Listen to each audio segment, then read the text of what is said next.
What happens if you're divorced if your house is not worth what's owed on it? It has to be sold. Well, it's a great question. My name is Akiva Goldman. I'm the director and founder of Goldman and Associates. Our firm has a primary focus on family law issues right here in Michigan. And today we're going to continue our video series designed to educate and inform the public. So please subscribe to our channel. This is a great question. What happens if the marital home has to be sold? Neither party can pay for it. Maybe it's enclosure, whatever. But the problem is that the house is upside down in its value, meaning that more is owed on the house than the house can get in the marketplace. What happens? Well, what'll happen is it'll become like any other marital debt.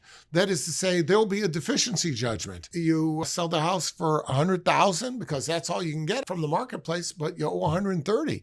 So there's $30,000 left. The bank is not going to eat that money. They're going to take a deficiency judgment against both of you, and you're both going to owe that extra $30,000, probably 15 from you and 15 from the other person.